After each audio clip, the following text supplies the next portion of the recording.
Marina Ovsyannikova este una dintre cele mai cunoscute figuri ale noului val de disidenți ruși, cei care au avut curajul să vorbească împotriva regimului de la Kremlin și să contrazică propaganda care controlează mass media din Federația Rusă.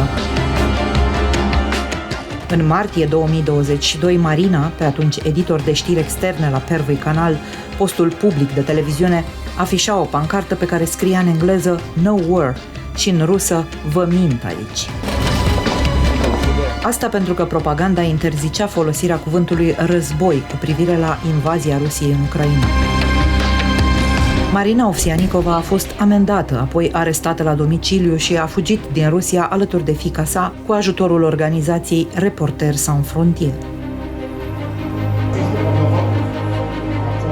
Astăzi, Marina e refugiat politic în Franța și locuiește la Paris, acolo unde am și întâlnit-o pentru a afla povestea într-un interviu în exclusivitate Euronews România.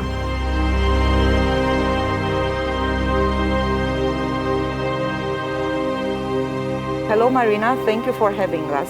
Yes, thank you for inviting me. So, I saw that you recently received your French refugee documents. How does it feel? It's just travel documents. It's a little improve my refugee life because I can travel outside Schengen area because it was impossible without travel documents. My life start improve step by step because I really through the 7 circles of hell. Winston Churchill said, if you going through the hell, keep going. And I want to add, keep smiling and never give up. And I really happy because now I'm in the safe place. I'm in Paris, and I try to forget all things what's happened with me in Russia. They arrested me so many times. They give me so many administrative articles. Then it was a crime article about fake news. Fake news about Russian army. And I just every day I said thank you God because I'm survive and I'm alive and I'm continue to live and I'm continue to tell truth. Back in March 2022, you did quite a brave gesture. So you chose back then to tell the whole world that the war should be stopped, but also you tried to tell to the Russian public that it was a war. It was not a special military operation. That was a war, a full-scale war going on. Looking back, would you do this again? Because you were talking about the circles of hell. Yeah, I didn't regret because when the war started, it was I think everybody must to say it's war. It's real war. It's real crime. It's not the special military operation. Because when the war started, I came to the Channel 1. I came to my job, and everybody said it's forbidden to say war. We must to say on our broadcast it's special military operation. We stopped to use Eurovision video. We stopped to use any international video from international channels. We just used the video from Russian Ministry of Defense and from our correspondents who are working in Ukraine. And we just create another reality. We said Russian troops will just try to give freedom Ukrainians, and we just save all Ukrainian people from Zelensky government, and so many such stupid things we told about it 24 hours.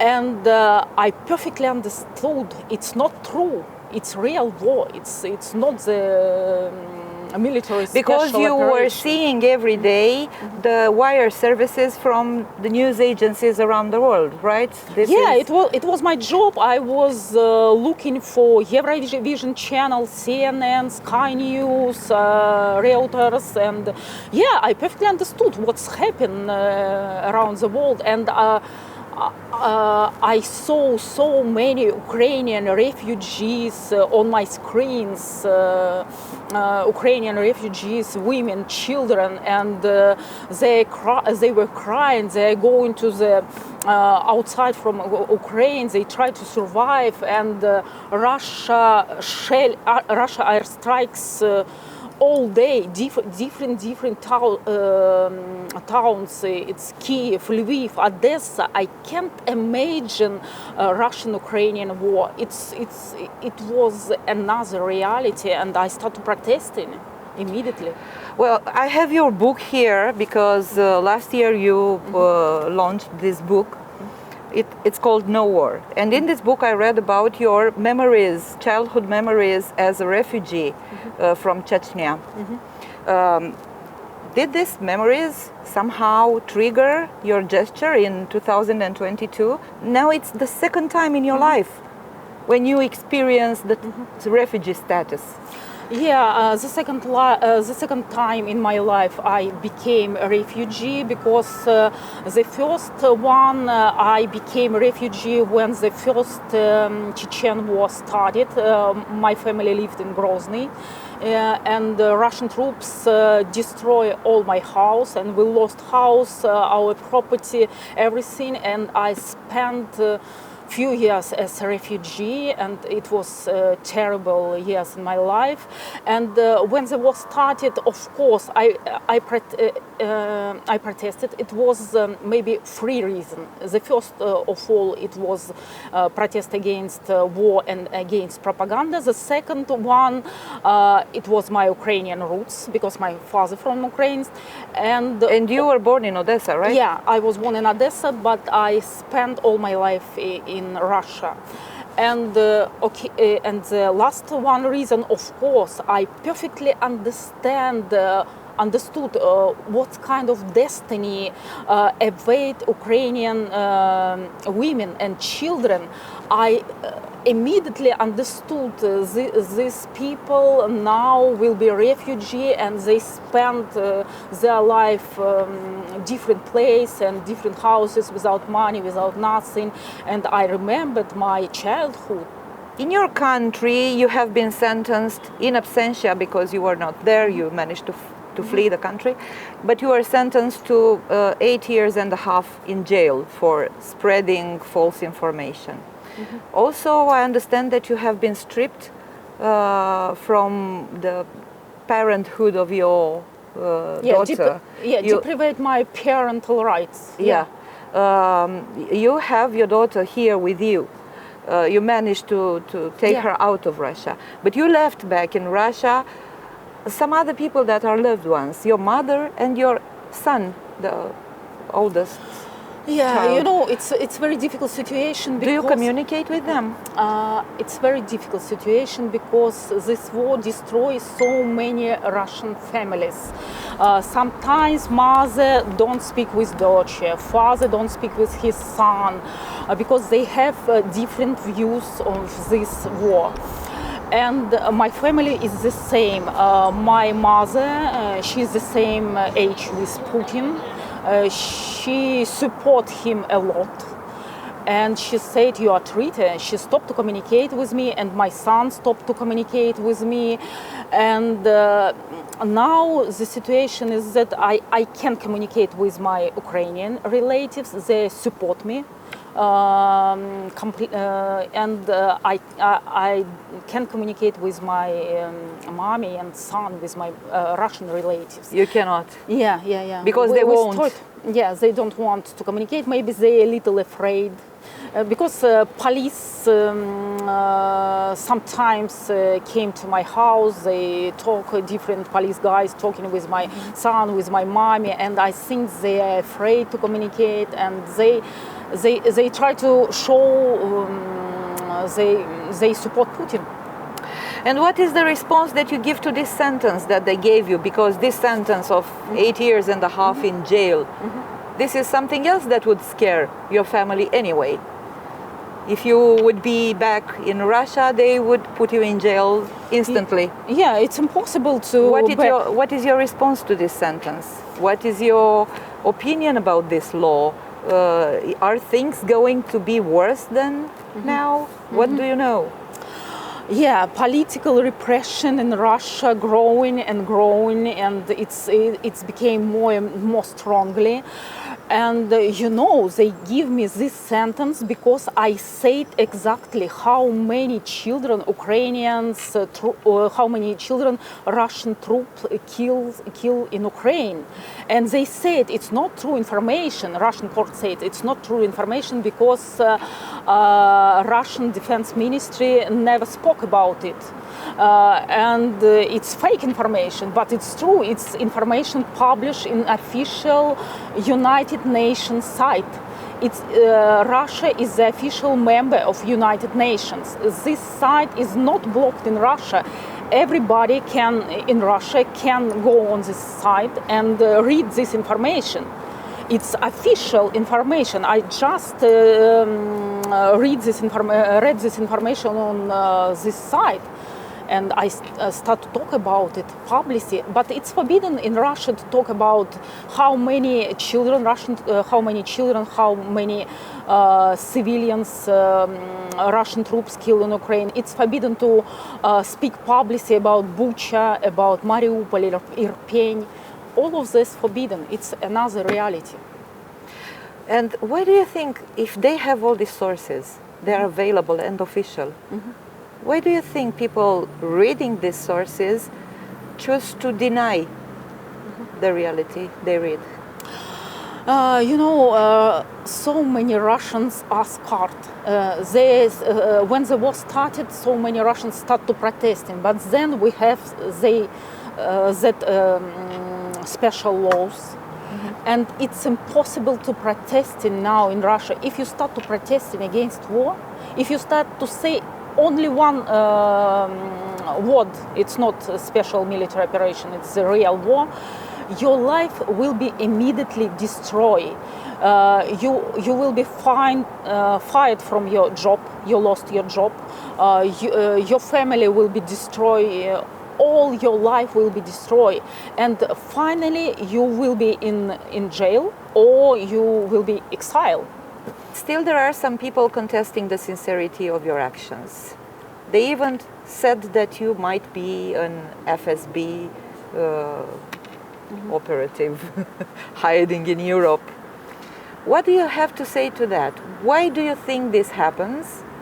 And what do you have to say to that? After my protest in live broadcast, I immediately felt myself inside information war, because Russian side started to talking about me. She is British spy. She went to the British embassy. She is traitor. But Ukrainian side started talking about me. She is Kremlin agent. Nobody trusts each other because it's war. Nobody wants to trust anybody. The fog of war. Yeah, the fog of war. Yeah, of course. But after all this time, there is like 1 year passed since you managed to flee Russia, and you talked to everybody. I suppose you talked to the security guys here. Why are they still continuing this? No. Now it's no any doubt. I am communicating with Khodorkovsky team, with Dmitry Gudkov, Gennady Gudkov. It's famous Russian politics here. Gennady Gudkov has political asylum here in France, and I communicate with different Russian opposition people, and I try to be involved on this political movement, opposition political movement. And now I think nobody has any doubt, and I finally refugee here in France. I have political asylum here. And but it's problem that it's really problem because I worked so long time for this regime. And the war became the point of no return for me. And sometimes it's difficult when the people show they working for this regime, but suddenly they show they don't want to support this criminal regime. Yeah. So how do you see your future now? You told me about the Russian opposition, meaning that you will be involved in these actions. But how do you see your future? What are your plans? What are you going to do in the future? Because back home you are a journalist. Yeah, but it's impossible to back Russia. Yeah, I try to participate in different projects. Now with a British documentary company, we are making a documentary about freedom of speech, about propaganda, how important to support democracy and freedom of speech. It's a documentary we are planning to realize before American elections. And we hope Netflix or Amazon will be provide this documentary. It's just huge documentary. We are preparing this documentary all over the world, not only Russia, it's only America, Israel. It's one of the project, and another one we try to give independent Russian media access to broadcast on Russian territory, together with Reporters Without Borders. We are preparing project with this satellite. It will be huge satellite. Will be provide independent information to Russian territory, to European Russian territory. And we give opportunity Russian opposition media to broadcast to Russia.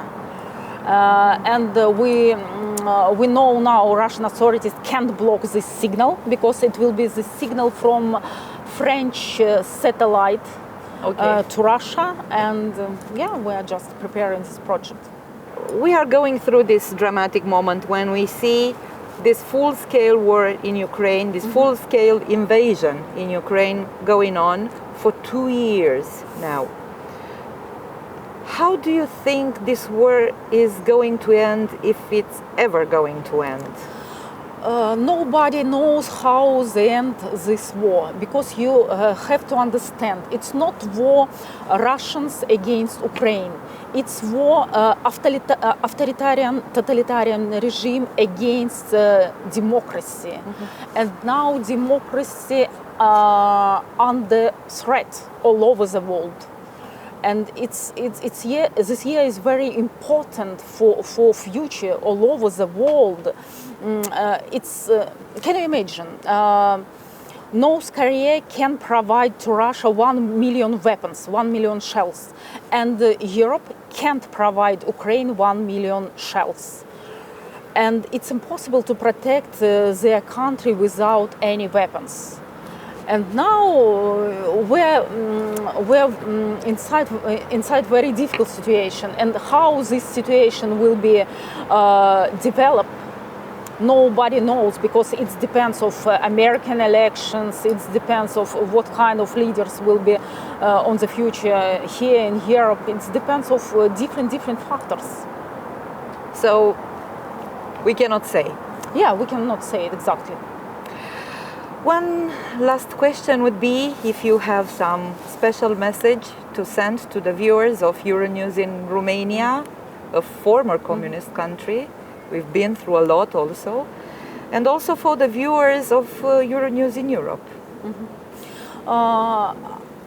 I want to say it's most important to fighting for democracy, for human rights. You have such difficult history. Romania has such difficult history. It looks like Soviet Union. Your dictator Ceausescu. I think you don't want to come back on your previous years. It's impossible. We're members of NATO and the European Union. Yeah. It seems impossible right now. Yeah, but you know, Putin wants to destroy Soviet Union, and if he can't win this war in Ukraine, he never stop. He will be try to take under control Moldavia, Latvia, Estonia, Poland, and maybe Romania. I think all Europe democracy under threat. Thank you so much, Marina Ovsyannikova. Yeah, thank you so much.